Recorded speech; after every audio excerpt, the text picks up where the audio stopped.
creativity in kind of this world that we live in with social media and with kind of everyone wanting this instantaneous sort of gratification, I guess. Like everyone kind of they want their needs satisfied, like right this minute, like right now. And you can kind of go all in on that game, but sometimes you can lose yourself because you're making content just for them. And this has happened with animated movies where studios kind of service the fans so much and try to give the fans all that they want that they're not even telling the story anymore. They're just kind of doing it because they know that's going to be a money grabber and they know that it's going to do well. One thing that I loved, recently watched a documentary about Pixar. It's called The Pixar Story. It's on Disney+. And they talked about how with working on Pixar movies, they kind of had that huge success with Toy Story, and their next film was A Bug's Life, and they had to figure out some stuff with crowd shots and then getting that all to work, which is super crazy. I didn't know that. I guess probably a lot of people didn't know that, but they had to do a lot of stuff with crowd shots, which ended up helping so much with like later things, like in Toy Story 2, when they had to make a sequel that was as good as the first one.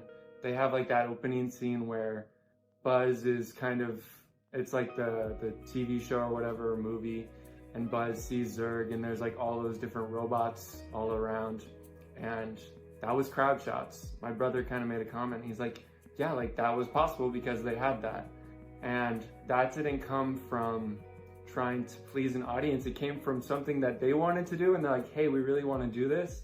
Let's figure out a way to do this. So with that in mind, another thing that Pixar did was they didn't just kind of glory in their success and just be like, yeah, we're super cool, we're the best. They kept working hard and kind of kept having like banger after banger of awesome movies. And they had like new people come and work on so they can get that fresh perspective. So taking things in kind of like in Big Hero 6, they say, looking at it at a different angle, maybe seeing things upside down or sideways, just kind of looking at a different angle to figure that out. It can be so powerful. And I'm just on my computer right here. One of the things that I've been working on a lot with my brother, we had like under 4 hours, but a pretty long conversation about Twitter, because he's been getting really into Twitter and stuff, and I've done stuff with Instagram and YouTube, sharing videos and podcasts on there. But with Twitter, one of the big things, kind of one of my big takeaways with the conversation with him, is you treat it as a place to share your thoughts and share who you are so that people can connect to that.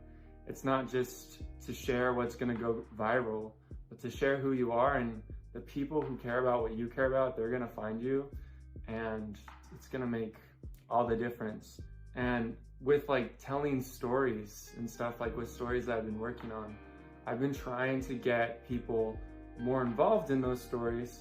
So one way to do that is I created this forum, and then people can go in and they can create a character within the Uptown Warriors world. So there's like elves and dwarves and shrubbles, which are kind of like ents, like smartly dressed ents, like smartly dressed tree stumps, I think I put in my notes. And people can interact with that, and someone can be like, hey, I want my character to have this tragic backstory, or hey, I want my character to live in this place. And in my head, like in the story that I have, I might be like, well, that doesn't work at all with this story. And I'm like, wait, like what if we like reworked this story and did it in this way? And it's caused the story to become so much more dynamic, like less flat, just coming from my perspective, and more coming from a ton of people's perspective, without having to ask them to put in tons of time. Just be like, hey, can you fill out this form, and see that, and be like, oh wow, people really like this race that I created, and I didn't think that it would be so popular. And it's just kind of like, whoa, that's cool.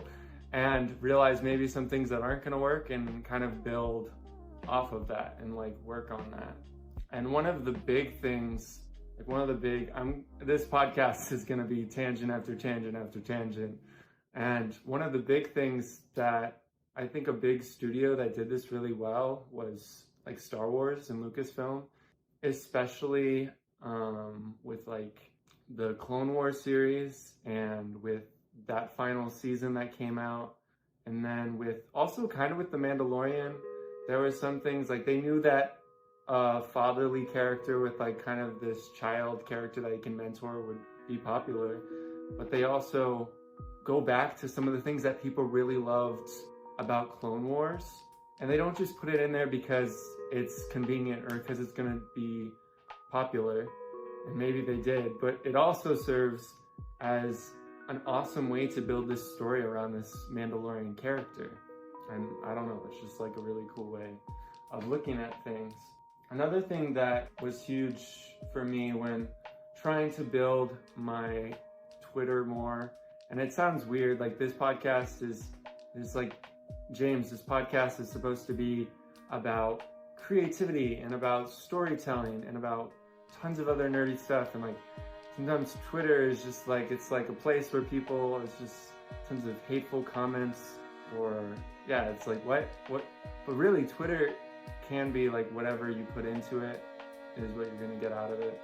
And Andy J. Pizza, he has a podcast called The Creative Pep Talk, and he's huge in sharing awesome insights on Twitter and just random thoughts, like a dessert idea or something. And I think it allows us to realize that we're all so much more related. We're all human, and like we're all quirky, and we all have our quirks, and we all, I don't know, like we're all weird in a way, you know?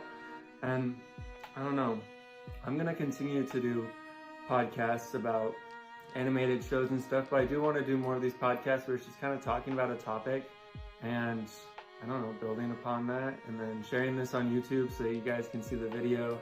You can see this cool area that I'm in right now. I'm in like my garage back home, and it's been interesting. It's been an interesting change for sure.